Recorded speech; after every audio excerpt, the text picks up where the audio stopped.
Nah, di sini seorang guru ingin mengetahui kemampuan siswa dalam mengatur dan mengelola perbedaan pendapat ketika dilakukan diskusi kelompok. Nah, guru tersebut membuat lembar daftar cek atau checklist dalam bentuk skala yang harus diisikan oleh siswa untuk menilai teman sekelompoknya. Nah, jenis penilaian otentik holistik yang dapat dipilih oleh guru tersebut yaitu, jadi kalau teman-teman jadi guru pasti tahu jawaban apa untuk nomor satunya ini.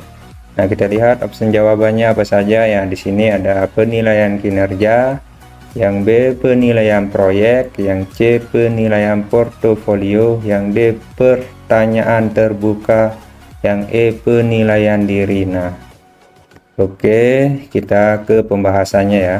Nah, di sini dimana penilaian kerja sering disebut sebagai penilaian unjuk kerja atau performance assessment. Nah, bentuk penilaian ini digunakan untuk mengukur status kemampuan belajar peserta didik berdasarkan hasil kerja dari suatu tugas. Nah, pada penilaian kinerja, peserta didik diminta untuk mendemonstrasikan tugas belajar tertentu dengan maksud agar peserta didik mengaplikasikan pengetahuan dan keterampilan yang dimilikinya. Nah, oke, untuk penilaian proyek atau project assessment, yaitu bentuk penilaian yang diwujudkan dalam bentuk pemberian tugas kepada peserta didik secara berkelompok. Penilaian ini difokuskan pada penilaian terhadap tugas belajar yang harus diselesaikan oleh peserta didik dalam periode tertentu. Nah, penilaian proyek juga dapat dikatakan sebagai penilaian berbentuk penugasan yang bertujuan untuk mengukur kemampuan peserta didik menghasilkan karya tertentu yang dilakukan secara berkelompok. Nah, untuk penilaian portofolio, yaitu salah satu penilaian otentik yang dikenakan pada sekumpulan karya peserta didik yang diambil selama proses pembelajaran dalam kurun waktu tertentu. Nah, karya-karya ini berkaitan dengan mata pelajaran dan disusun secara sistematis dan terorganisir. Nah, proses penilaian portofolio dilakukan secara bersama antara peserta didik dan guru. Nah, hal ini dimaksud untuk menentukan fakta-fakta peserta didik dan proses bagaimana fakta-fakta tersebut diperoleh sebagai salah satu bukti bahwa peserta didik telah memiliki kompetensi dasar dan indikator hasil belajar sesuai dengan yang telah ditetapkan. Nah, untuk jurnal belajar, yaitu rekaman tertulis tentang apa yang dilakukan peserta didik berkaitan dengan apa-apa yang telah dipelajari. Nah, jurnal belajar ini dapat digunakan untuk merekam atau meringkas aspek-aspek yang berhubungan dengan topik-topik kunci yang dipelajari.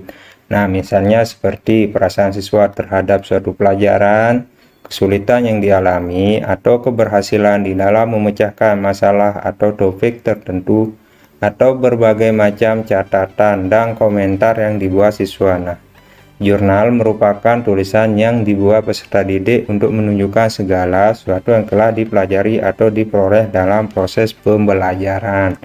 Nah, untuk penilaian diri, yaitu suatu teknik penilaian di mana peserta didik diminta untuk menilai dirinya sendiri. Nah, berkaitan dengan proses dan tingkat pencapaian kompetensi yang diperolehnya dalam pelajaran tertentu. Nah, dalam proses penilaian diri bukan berarti tugas pendidik untuk menilai dilimpahkan kepada peserta didik semata dan terbatas dari kegiatan melakukan penilaian. Dengan penilaian diri ini diharapkan dapat melengkapi dan menambah penilaian yang telah dilakukan pendidik. Nah, untuk penilaian antar peserta didik, yaitu teknik penilaian dengan cara meminta peserta didik untuk saling menilai temannya terkait dengan pencapaian kompetensi, sikap, dan perilaku keseharian peserta didik. Penilaian ini dapat dilakukan secara berkelompok untuk mendapatkan informasi sekitar kompetensi peserta didik dalam kelompok. Nah, informasi ini dapat dijadikan sebagai bahan menentukan pencapaian hasil belajar peserta didik. Nah, untuk soal yang nomor 1 ini, yang paling tepat jawabannya yaitu yang A ya, penilaian kerja. Nah, oke, jawaban yang benar penilaian kerja ya teman-teman, seperti penjelasan pembahasan seperti yang tadi. Oke, kita lanjut ke soal yang nomor 2. Nah, di sini soalnya, jika guru memberikan penugasan kepada siswa yang bertujuan untuk mengukur kemampuan dalam menghasilkan karya tertentu dan dilakukan secara berkelompok, maka jenis penilaian otentik yang tepat adalah, nah, jika teman-teman jadi guru pasti tahu penilaian otentik yang tepat digunakan apa. Oke, kita lihat opsi jawabannya di sini. Yang pertama itu penilaian kinerja, penilaian portofolio, yang C penilaian proyek, yang D penilaian jurnal, dan yang E penilaian diri. Nah, di sini tugas guru memberikan penugasan kepada siswa yang bertujuan untuk mengukur kemampuan dalam menghasilkan karya tertentu ya, dan dilakukan secara berkelompok. Jadi jawaban yang benar di sini yaitu yang C, penilaian proyek. Kenapa penilaian proyek? Karena penilaian proyek itu berbentuk penilaian yang ditujukan dalam bentuk pemberian tugas kepada peserta didik secara berkelompok. Nah, penilaian ini difokuskan pada penilaian terhadap tugas belajar yang harus diselesaikan oleh peserta didik dalam periode tertentu. Nah, penilaian proyek dapat juga dikatakan sebagai penilaian berbentuk penugasan yang bertujuan untuk mengukur kemampuan peserta didik menghasilkan karya tertentu yang dilakukan secara berkelompok. Nah, penjelasannya yang untuk penilaian kinerja, portofolio, penilaian jurnal, penilaian diri ada di soal nomor 1 penjelasannya ya teman-teman, bisa dilihat ulang. Nah, oke, kita lanjut ke soal yang nomor 3. Nah, pada akhir pembelajaran, siswa diminta untuk mendemonstrasikan tugas belajar yang diberikan guru dengan tujuan agar siswa tersebut mengaplikasikan kemampuan keterampilan yang dimilikinya. Nah, guru dapat menilai kompetensinya. Nah, ini instrumen yang dapat dipilih oleh guru untuk merekam hasil belajar yaitu, nah di sini seorang pendidik harus menentukan instrumen yang tepat untuk melakukan penilaiannya. Oke, kita lihat opsi jawabannya apa saja. Nah, di sini ada yang A daftar cek, yang B benar salah true false, yang C pilihan ganda atau multiple choice, yang D menjodohkan, yang E jawab bebas. Nah, stop. Seperti ini sebenarnya guru harus paham ya sebagai pendidik. Nah, instrumen yang digunakan apa? Oke, kita lihat pembahasannya satu persatu ya teman-teman dari opsi jawaban ini. Nah, yang pertama yaitu penilaian kerja secara umum. Tes dapat dipilahkan ke dalam bentuk tes penampilan atau unjuk kerja atau performance test, tes lisan, dan tes tulis. Nah, tes penampilan itu merupakan tes dalam bentuk tindakan atau unjuk kerja untuk mengukur seberapa jauh seseorang dapat melakukan suatu tugas atau pekerjaan sesuai dengan standar atau kriteria yang ditetapkannya. Nah, misalnya tes keterampilan dalam mengoperasikan alat atau peralatan seperti komputer, peralatan produk teknologi, memperagakan gerakan, dan kegiatan belajar lain yang sejenis. Nah, untuk tes lisan di sini yang dilaksanakan secara lisan. Soal atau pertanyaan diberikan secara lisan dan jawaban yang diberikan juga dinyatakan secara lisan. Nah, untuk tes tulis untuk tes tulis yaitu tes yang dilaksanakan secara tertulis, pertanyaannya atau soalnya dinyatakan secara tertulis dan jawaban yang diberikan oleh peserta tes juga dinyatakan secara tertulis. Nah, tes tulis juga dapat dikelompokkan menjadi dua, ini tes bentuk uraian dan tes bentuk objektif. Nah, tes bentuk uraian itu merupakan tes yang jawabannya tidak disediakan pada lembar soal, tetapi harus diungkapkan atau diberikan sendiri oleh peserta tes. Nah, pengungkapan jawaban oleh peserta tes sangat bervariasi dilihat dari sisi gaya bahasa dan keluasan lingkup jawabannya. Nah, untuk tes bentuk objektif itu yaitu jawaban disediakan oleh pembuat soal, seperti tes hanya memilih jawaban yang benar dengan cara memberikan tanda silang, tanda centang, atau lingkaran. Nah, secara umum tes bentuk objektif dapat dipilihkan menjadi dua, yaitu tes menyajikan dan tes pilihan. Nah, tes bentuk pilihan itu dapat dipilih menjadi benar salah. Nah, menjodohkan, pilihan ganda, tes analogi, dan tes menyusun kembali. Nah, untuk penilaian kinerja sering disebut sebagai penilaian unjuk kerja. Nah, bentuk penilaian ini digunakan untuk mengukur status kemampuan belajar peserta didik berdasarkan hasil kerja dari suatu tugas. Nah, pada penilaian kinerja peserta didik diminta untuk mendemonstrasikan tugas belajar tertentu dengan maksud agar peserta didik mengaplikasikan pengetahuan dan keterampilan yang dimilikinya. Nah, instrumen yang dapat digunakan untuk merekam ya teman-teman. Untuk merekam hasil belajar pada penilaian kinerja ini antara lain daftar cek, catatan, skala penilaian. Nah, untuk soal seperti ini jawaban yang benar yaitu yang A, daftar cek yes. Nah, untuk soal yang nomor 4 di sini ada sebagian siswa mengalami kesulitan menjawab soal tes pilihan ganda yang disusun oleh guru. Hal tersebut disebabkan materi dalam soal sebagian belum dipelajari oleh siswa. Nah, karena materi tersebut seharusnya diberikan pada pertemuan berikutnya. Nah, hal yang seharusnya dilakukan guru dalam menyusun soal tes pilihan ganda pada aspek materi yaitu apa? Nah, oke, kita lihat opsi jawabannya di sini. Nah, yang A, soal harus sesuai dengan indikator. Yang B, yaitu pokok soal harus dirumuskan secara jelas. Yang C, pilihan jawaban harus homogen dan logis. Yang D, panjang rumusan pilihan jawaban relatif sama.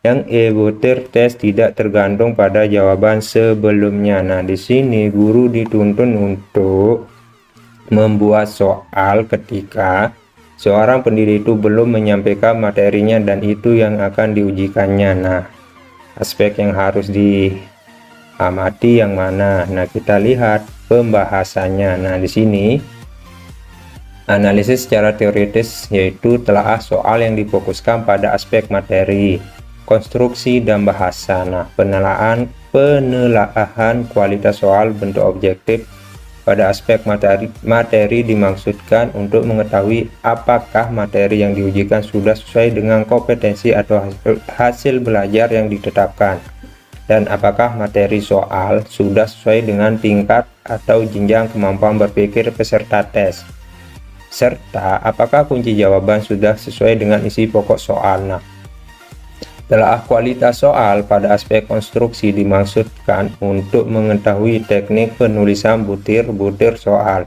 sudah merujuk pada kaidah-kaidah penulisan soal yang baik. Nah, pada aspek bahasa, telaah soal dimaksudkan untuk mengetahui apakah bahasa yang digunakan cukup jelas dan mudah dimengerti, nah, tidak menimbulkan multi interpretasi, serta sesuai dengan kaidah penggunaan bahasa yang berlaku.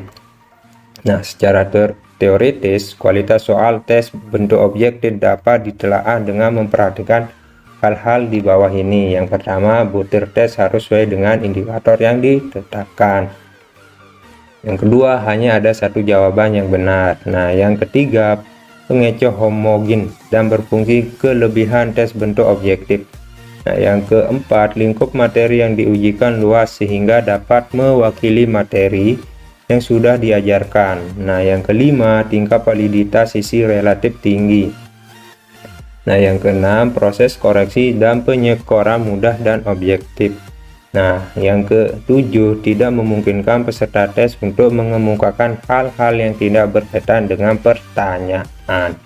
Nah, pertanyaan apa? Seperti informasi hasil tes dapat lebih cepat. Nah, tingkat reliabilitas tinggi. Nah, memungkinkan penyelenggaraan tes bersamaan pada wilayah yang luas kelemahan tes objektifnya. Nah, Yang ke-8 yaitu tidak mengembangkan daya nalar peserta tes. Nah, yang ke-9, peserta tes cenderung menjawab dengan jalan mereka. Nah, maksudnya di sini memungkinkan terjadinya kecurangan, saling menyontek, mengembangkan dan menyusun soal relatif sulit dan waktu yang lama. Nah, yang ke-10 itu membutuhkan waktu untuk membaca soal dan jawaban sehingga mengurangi waktu ujian. Nah, di sini salah satu bentuk tes objektif yaitu tes pilihan ganda. Nah, tes pilihan ganda ini bentuk tes yang jawabannya harus dipilih dari beberapa kemungkinan jawaban yang telah disediakan. Nah, untuk soal yang nomor 4 ini jawaban yang benar yaitu yang A. Soal harus sesuai dengan indikator ya teman-teman. Jadi teman-teman kalau mau membuat soal seperti pertanyaan nomor 4 ini harus sesuai dengan indikator ya teman-teman, jangan sampai melenceng dengan indikator. Oke, kita lanjut ke soal yang nomor 5. Nah, hasil penilaian akhir yang dilakukan oleh guru diketahui beberapa siswa telah memenuhi ketuntasan belajar dan ada juga siswa yang belum memenuhi kriteria ketuntasan belajar. Nah, mendasarkan pada kasus tersebut, seorang guru dapat melakukan tindakan lanjut hasil penilaian yang dapat dimanfaatkan untuk beberapa hal. Nah, berikut merupakan pemanfaatan hasil penilaian oleh guru. Kecuali, nah, ingat ini kecuali ya teman-teman. Oke, kita lihat opsi jawabannya. Yang di sini memperbaiki program pembelajaran, yang B menyelenggarakan program remedial bagi siswa yang hasilnya rendah, yang C menyelenggarakan program pengayaan bagi siswa yang hasilnya tinggi, yang D mengadministrasikan hasil penilaian, yang E menyusun laporan hasil penilaian. Nah, oke, kita lihat pembahasannya ya. Nah, hasil tes atau hasil penilaian dapat digunakan untuk mengetahui kemampuan dan perkembangan peserta didik dalam menerapkan pengetahuan dalam tugas tertentu. Nah, di samping itu hasil penilaian juga dapat memberi gambaran tingkat keberhasilan seorang pendidik atau seorang guru pada satuan pendidikan. Nah, berdasarkan analisis hasil penilaian dapat ditentukan langkah atau upaya yang harus dilakukan oleh pendidik dan peserta didik dalam meningkatkan kualitas proses dan hasil belajar. Nah, oleh sebab itu hasil penilaian yang diperoleh harus diinformasikan langsung kepada peserta didik sehingga dapat dimanfaatkan untuk kepentingan peserta didik atau asesmen as learning, pendidik, asesmen for learning, dan satuan pendidik selama proses pembelajaran berlangsung melalui penilaian harian, pengamatan harian, maupun setelah beberapa kali program pembelajaran atau penilaian tengah semester atau setelah selesai program pembelajaran selama 1 semester. Nah, hasil penilaian juga berupa informasi tentang peserta didik yang telah mencapai kriteria ketuntasan minimal atau KKM. Nah, ketuntasan belajar minimal atau KBM, dan peserta didik yang belum mencapai KKM atau KBM perlu ditindaklanjuti dengan program pembelajaran remedial dan pengayaan bagi peserta didik yang telah melampaui KKM atau KBM. Penilaian yang dilakukan oleh pendidik atau guru juga digunakan untuk mengetahui capaian akhir penguasaan kompetensi peserta didik yang dituangkan dalam raport ya teman-teman. Oke, kita bahas selanjutnya itu hasil penilaian merupakan cerminan prestasi dan tingkah laku peserta didik selama melakukan kegiatan belajar. Nah, dengan melihat hasil akhir beserta keterangan yang ada, peserta didik dapat mengetahui kekuatan dan kelemahan dirinya sehingga dia dapat memperbaiki sikap dalam pembelajaran selanjutnya. Nah, bagi pendidik, hasil belajar yang dicapai peserta didik merupakan cermin prestasi dan kondisi yang dapat dicapainya dalam mengimplementasikan program pembelajaran yang sudah dirancang di dalam silabus dan rencana pelaksanaan pembelajaran atau RPP. Nah, oleh karena itu Hasil penilaian yang diperoleh peserta didik menjadi bahan untuk memperbaiki program pembelajaran yang disusunnya, sekaligus mencari upaya untuk meningkatkan keprofesionalannya. Selain itu juga, pendidik bertanggung jawab pula untuk memperbaiki prestasi peserta didik yang belum berhasil melalui program perbaikan remediasi. Nah, bagi peserta didik yang sudah mencapai batas maksimum, pendidik dapat memberi program pengayaan dengan tujuan mengembangkan prestasinya. Nah, hal yang tidak boleh dilupakan dalam pemanfaatan hasil penilaian peserta didik adalah untuk menyusun laporan hasil penilaian sebagai fungsi administrasi. Nah, pada prinsipnya, nilai akhir suatu mata pelajaran yaitu gabungan dari seluruh pencapaian KD yang ditargetkan.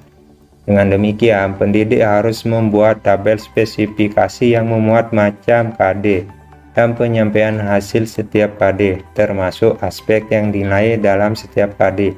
Nah, pendidik juga harus membuat pembobotan atas dasar hasil yang diperoleh sesuai dengan jenis penilaian yang dilakukan. Nah, perlu diperhatikan bahwa yang lebih penting adalah penilaian harus terbuka, dalam arti bahwa peserta didik sejak awal sudah memahami bagaimana pendidik dalam menilai keberhasilan belajarnya. Nah, untuk soal yang nomor 5 ini yang paling benar yaitu yang jawaban yang D, mengadministrasikan hasil penilaian. Jadi, hasil penilaian akhir yang dilakukan oleh guru dikategori beberapa siswa telah memenuhi kebutuhan belajar dan ada juga siswa yang belum memenuhi kriteria ketuntasan belajar. Nah, mendasar pada kasus tersebut, guru harus melakukan beberapa hal untuk memanfaatkan hasil penilaiannya. Nah, di sini kecuali ya teman-teman. Nah, yang benar di sini mengadministrasikan hasil belajar penilaian, sedangkan opsi A, B, C, dan E yaitu yang harus dilakukan oleh pendidik atau guru. Nah, kayak gitu ya teman-teman.